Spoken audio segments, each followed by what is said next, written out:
بالله من الشيطان الرجيم بسم الله الرحمن الرحيم. ډیر معزز او محترم او زمون د دې مجلس زمون د دې نن محفل صدر او زمون د پرایویټ سکول ایسوسییشن صدر بلکې صوبائی صدر ناد آل پاکستان نائب صدر جناب محمد عقیل رزاق سے او جناب محترم قاری وزیر محمود سے اور نور راغلی ملمانو درنو خوږو او والدینو السلام علیکم ورحمۃ اللہ وبرکاتہ. دلته زګه نه دیګما چې مفتی صاحب موجود دے عقیل رزاق صاحب موجود دے دیو خبرې کوي او چونکه ماشومانو پروګرام دی نو زما د پکار نه چې زه خبرې وکړم. زما صرف او صرف دلته ودرېدو مقصد دا دی چې تاسو نه زه شکریه ادا کړم چې تاسو دومره په لږ لنډ او تنګ وخت کې موږ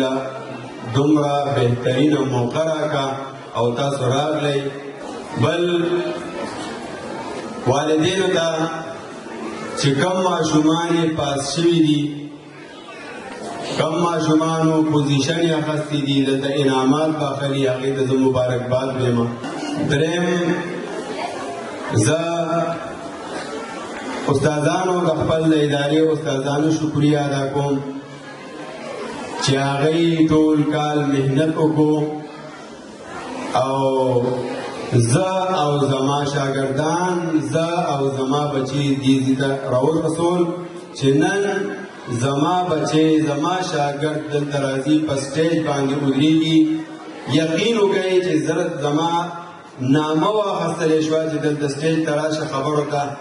نو په ما باندې خوله راغله او زما بچي چې کوم دی دومره داسې انداز سره راغلل چې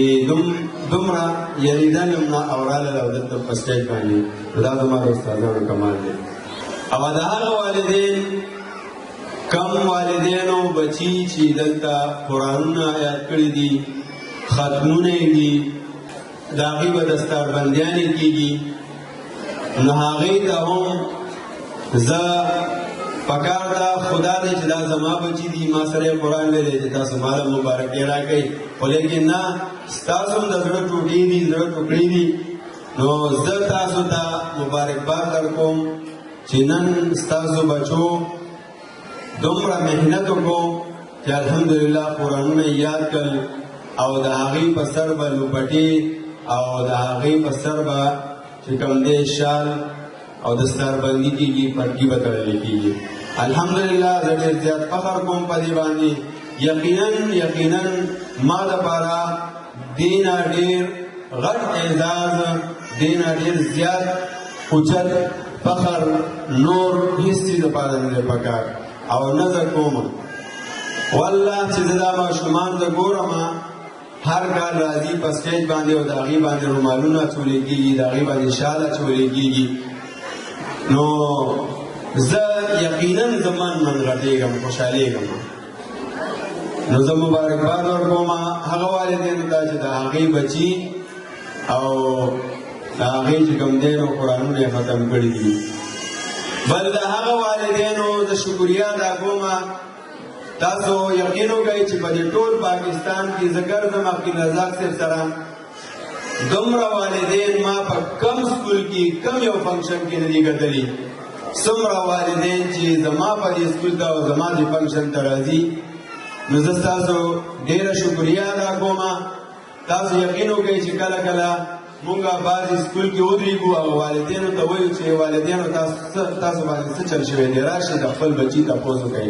الحمدلله عقیل رزاق صاحب تاسو وګورئ دا والدین ما سره دومره مینه کوي او ټول تقریبا دا به درته ووایم سر چې 70% والدین پیرنټس دلته راغلي دي او زما حوصله افزایي کړې ده. ستاسو ډېره ډېره مهرباني او زه تاسو نه اجازت غواړم د الله په امان.